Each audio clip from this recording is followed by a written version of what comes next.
ओम वक्रतुंडाय नमः। ओम एकदंताय नमः। ओम लंबोदराय नमः। ओम श्री गणेशाय नमः। वेलकम मेरे ब्यूटीफुल डायनामिक इंटेलिजेंट बच्चों। आज क्या पढ़ना है? लार्ज इंटेस्टाइन, है ना। एलिमेंट्री कैनल का हमने कवर किया up to small intestine, right. Small intestine यानी duodenum, jejunum and ileum. Now this is the class for large intestine. अब इलियम कहाँ पे ख़त्म हो रहा था? ये इलियम था हमारा, duodenum, jejunum, then ileum, small intestine का last part. It ends with what? A junction, that is ileocecal junction. तो यहाँ पे सोचो ये इलियम है, इलियम यहाँ पे एंड हुआ, और इलियम जहाँ पे एंड हुआ वहाँ पे लार्ज इंटेस्टाइन वहाँ स्टार्ट हो रहा है। So this is for the blind pouch which we called caecum. यहाँ पे ये सिक्कम है, यहाँ पे ये सिक्कम है, और इलियम यहाँ पे एंड हुआ। और यहाँ पे जो ओपनिंग है इलियम का, जो लार्ज इंटेस्टाइन का सिक्कम में स्टार्ट हो रहा है, यहाँ पे एक वैल्व, एक फ्लैप लाइक ऐसा स्ट्रक्चर रहता है जिसको हमने बोला इलियोसिकल वैल्व, ठीक है। और यहाँ पे अंदर की तरफ मस्कुलर रिंग्स, हमने जैसे देखा था स्पिंक्टर का लॉजिक क्या था, एक थिक मसल सर्कुलर रिंग जो था, जो कॉन्स्ट्रिक्ट होके रेगुलेट करता, कॉन्स्ट्रिक्ट और रिलैक्स होके। तो अंदर में यहाँ पे देखो ये वाली हो गया ileocecal sphincter. So ileocecal sphincter plus ileocecal valve, ileocecal sphincter, ileocecal valve, then it leads to your cecum. So cecum is the first part of large intestine, ये starting part है, ठीक है। और यहाँ पे इस जगह से एक आपका ऐसा फिंगर लाइक प्रोजेक्शन निकल रहा है, देखो यहाँ पे।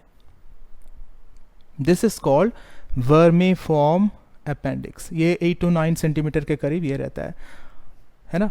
और ये वेस्टिजियल ऑर्गन है, ये रूडिमेंट्री है। ये caecum, this is the site for harbouring many bacteria. अब ये इसमें ना स्ट्रेप्टोकोकस फिकैलिस, एस्चेरिचिया कोलाई, बहुत सारे ऐसे इंपॉर्टेंट बैक्टीरिया रहते हैं, और ये हमारे लिए वाइटामिन्स बनाते हैं, है ना, बहुत सारे केमिकल रिएक्शंस कराते हैं। आगे देखो, आगे फिर सिक्कम लीड्स टू ऐसा पकड़ लाइक अपीयरेंस है, और ये मोटा हो गया। इसका डायमीटर अराउंड आपके 6.5 सेंटीमीटर के करीब। क्योंकि डायमीटर ज़्यादा है उसके लिए इसको हम लोग बोलते हैं लार्ज इंटेस्टाइन। यूँ तो स्मॉल इंटेस्टाइन काफ़ी लंबा रहता है ना, 6 मीटर के करीब हम देख चुके हैं, बट ये लार्ज इंटेस्टाइन आपके अराउंड 1.5 मीटर के करीब रहता है, या फिर 150 सेंटीमीटर हम लोग बोल सकते हैं।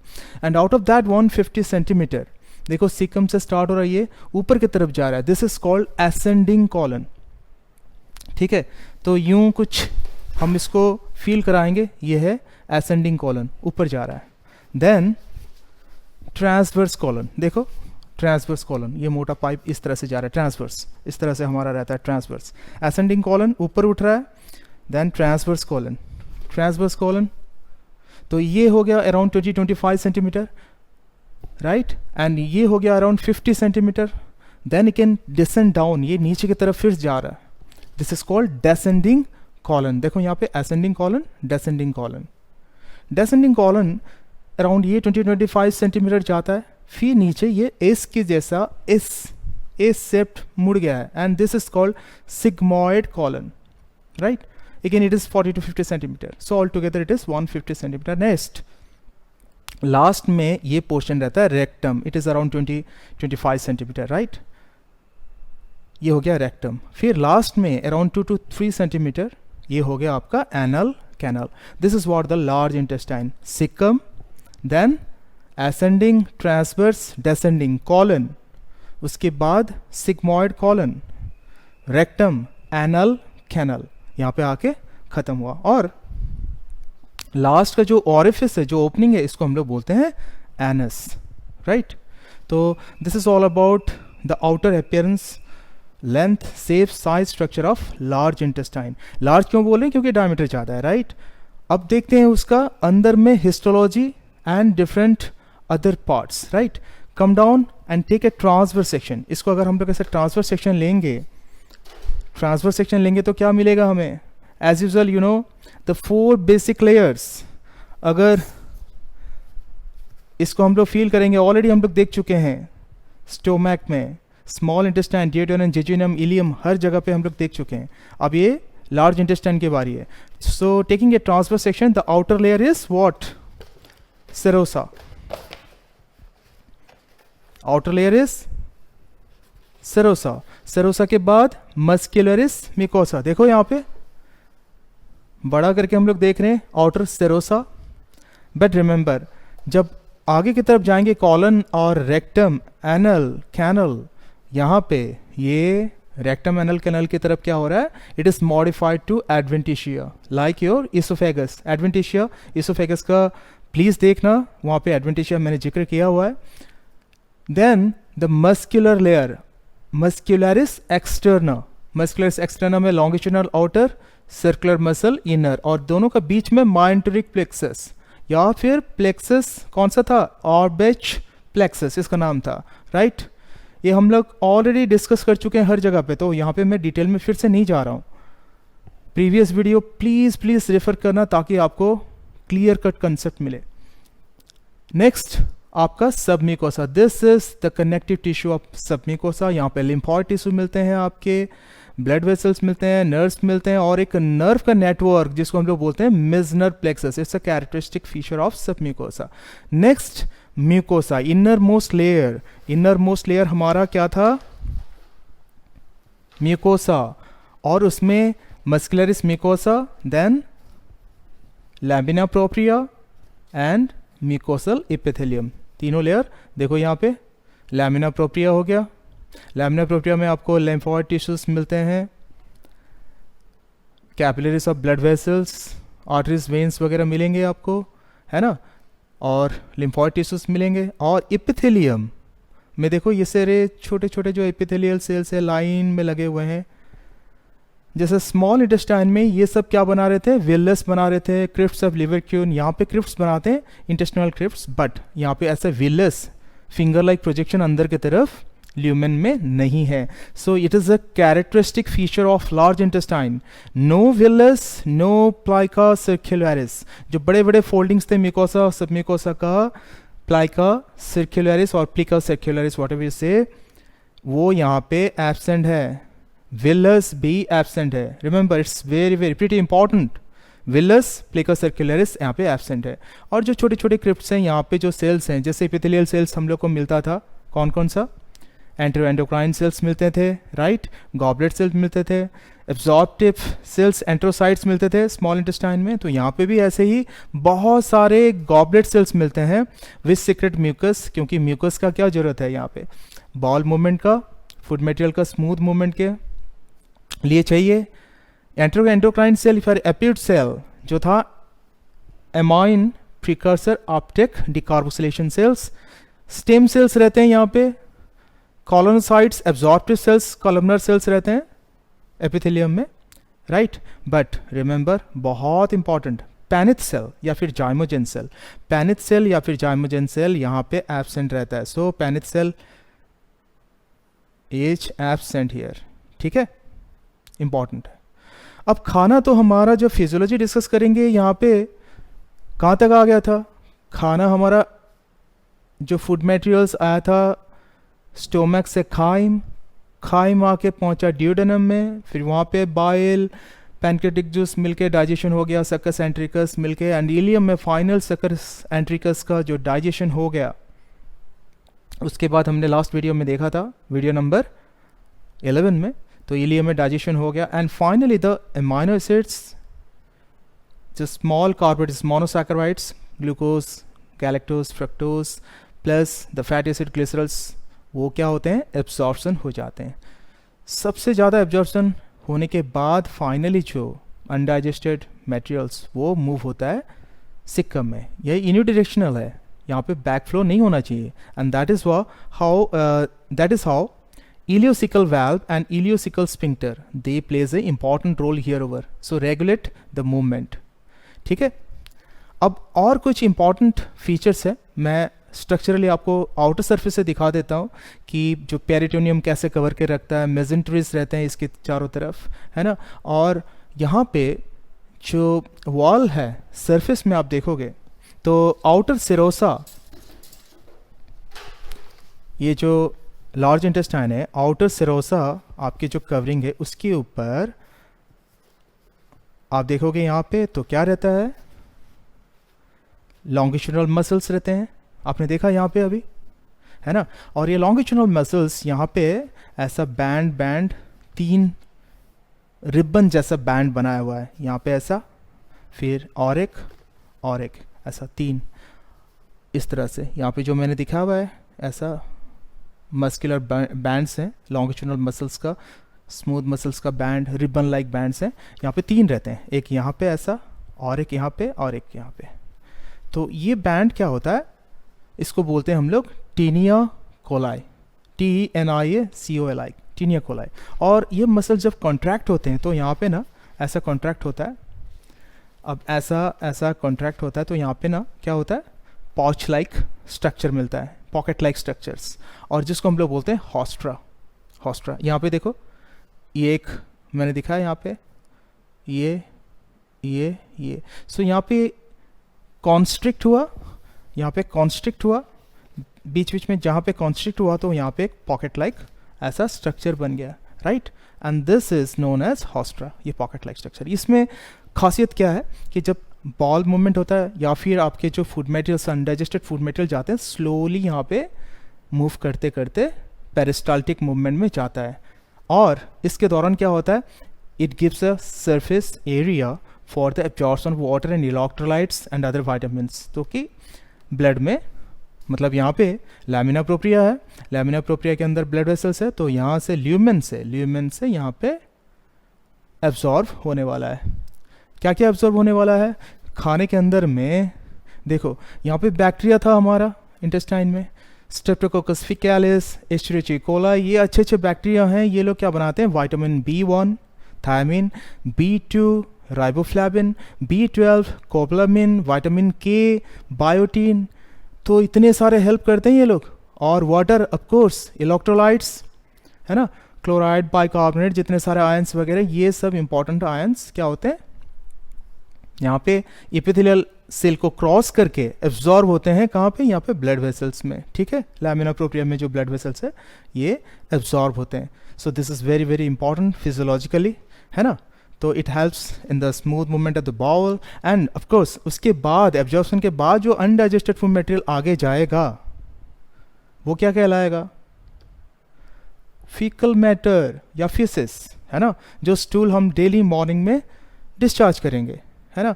तो ये फीकल मैटर यहाँ पे आता है, then it moves to the rectum. So rectum is a what, temporary store house of this.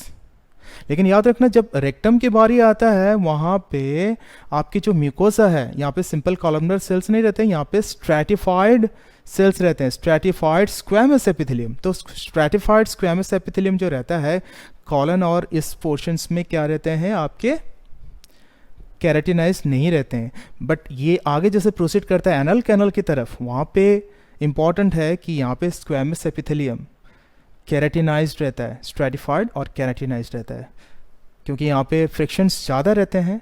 तो इसको रिमूवल, जब सेल डैमेज होते हैं तो रिमूव होते हैं और फिर से रीजनरेशन की बारी आती है। और कैराटिन यहाँ पे प्रोवाइड करता है, जैसे हमने देखा था टंग के सरफेस के ऊपर कैराटिनाइज था, जहाँ जहाँ पे फ्रिक्शन आता है वहाँ पे कैराटिनाइज स्क्वैमस एपिथेलियम रहता है, ठीक है। नाउ द फूड मटेरियल तो एब्जॉर्ब हो गया, अनडाइजेस्टेड मटेरियल यहाँ पे फीकल मैटर बन गया, फीकस यहाँ पे स्टोर हो गया, then it has to be discharged out. तो एनल कैनल के थ्रू बाहर अभी डिस्चार्ज होना है।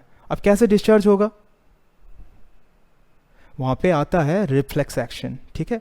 So neurologically it is control. देखो जहाँ तक नर्व का सप्लाई, इनर्वेशन विच से nerves, vagus nerve, parasympathetic, cranial, 10th nerve, 10th cranial nerve, याद करो वेगस का सप्लाई है, इंटेस्टाइन में डिफरेंट जगह पे हुआ था, यहाँ पे भी हुआ है। And about the sympathetic nervous system, it is supplied with what, superior and inferior mesenteric plexus. जब अनडाइजेस्टेड फीकल मैटर यहाँ पे स्टोर हो जाते हैं और प्रेशर एक्सर्ट करते हैं, so there will be a reflex action, what it is, spinal defecation reflex और इजेक्शन रिफ्लेक्स हम लोग बोलते हैं। इसके दौरान क्या होता है, सिग्नलिंग जाता है और यहाँ पे पुश होता है। इसमें आपका यहाँ पे डायफ्राम जो रहता है, डायफ्राम एब्डोमिनल मसल का कंट्रैक्शन होता है, लेकिन एनल कैनल या फिर एनस के पास में दो स्पिंक्टर होते हैं। बहुत बहुत इंपॉर्टेंट, ध्यान रखना। ये दोनों स्पिंक्टर जो हैं, एक है आपका इंटरनल स्पिंक्टर यहाँ पे है ना, और एक यहाँ पे रेड में जो मैंने दिखाया है ये आपके है एक्सटर्नल स्पिंक्टर। इंटरनल स्पिंक्टर क्या होना है, उसको रिलैक्स होना है ताकि इजेशन हो, अनडाइजेस्टेड मटेरियल फीकल मैटर क्या होगा, बाहर निकलेगा, तो इसका रिलैक्सेशन चाहिए। It is involuntary in nature, ठीक है, इंटरनल स्पिंक्टर। और एक्सटर्नल स्पिंक्टर जो है वो है आपका स्केलेटल मसल्स या वॉलंटरी। तभी तो हम लोग क्या करते हैं, जब हमें ज़्यादा प्रेशर आता है, मोशन आता है, हम लोग इसको रोक के रख सकते हैं एक्सटर्नल स्पिंक्टर में। लेकिन इंटरनल स्पिंक्टर ये इनवॉलंटरी है, हमारा कंट्रोल में नहीं है। बट एक्सटर्नल बाहर का जो है वो स्केलेटल है, वॉलंटरी नेचर। हम लोग कुछ हद तक इसको स्टोर मतलब कुछ हद तक कॉन्ट्रैक्ट करके रख सकते हैं, राइट। तभी हम लोग होल्ड कर सकते हैं कुछ देर तक। तो कॉलन था, है ना, कॉलन के सरफेस में हमने जो रिबन जैसा बैंड देखा था, टेनिया कोलाई, ये इंपॉर्टेंट कैरेक्टरिस्टिक फीचर है। और उसके साथ देखो यहाँ पे छोटे छोटे, मैंने आपको यहाँ पे रेड कलर में यहाँ पे बॉल जैसा मास दिखाया, ये है mass of adipocytes, the fatty tissues, है ना। इसको हम लोग बोलते हैं एपेंडिसिस एपिप्लॉयके या फिर ओमेंटल एपेंडिसिस बोलते हैं। तो जो सेरोसा है, सेरोसा के ऊपर में ये फैटी टिश्यू छोटे छोटे बैलून की तरह लगे हुए रहते हैं। Is a important characteristic feature. फिर और एक इंपॉर्टेंट फिजियोलॉजिकल एस्पेक्ट मैं बता रहा हूँ आप लोग को, यहाँ पे ध्यान रखना, इट्स वेरी इंपॉर्टेंट। हीमोग्लोबिन जब लीवर में आता है, वहाँ पे केमिकल रिएक्शंस होते हैं, डैमेज होता है, ब्रेकडाउन होता है, और उसके बाद हमारा बिलीरुबिन, बिलीवर्डिन ये बनता था, जो कि बाइल पिगमेंट्स की तरह हम लोग देखते थे बाइल में। फिर इसके जो ब्रेकडाउन के दौरान यूरोक्रोम करके एक पिगमेंट बनता है, जो कि ब्लड में एब्जॉर्ब हो जाता है यहाँ पे लार्ज इंटेस्टाइन में, और when it goes to kidney it is getting excreted in the urine, so that is how the urine colour gets yellow in nature. One more thing, hemoglobin breakdown forms urobilinogen and stercobilinogen, ये दो chemical compounds pigments बनाता है, and under oxidation होने के बाद they form urobilin, stercobilin, और ये दोनों पिगमेंट्स आपके लार्ज इंटेस्टाइन में रहते हैं। And finally when the faecal matter comes out, जब फीकस हमारा रेक्टम से बाहर आता है, नॉर्मली फीकल मैटर का कलर कैसे रहता है, येलोइश डार्क ब्राउन कलर, ऐसा कुछ, and this colour is provided by this urobilin and stercobilin, right. This important, ये कभी एंट्रांस में आया हुआ था ये क्वेश्चंस, तो इसके लिए मैंने जिक्र किया यहाँ पे।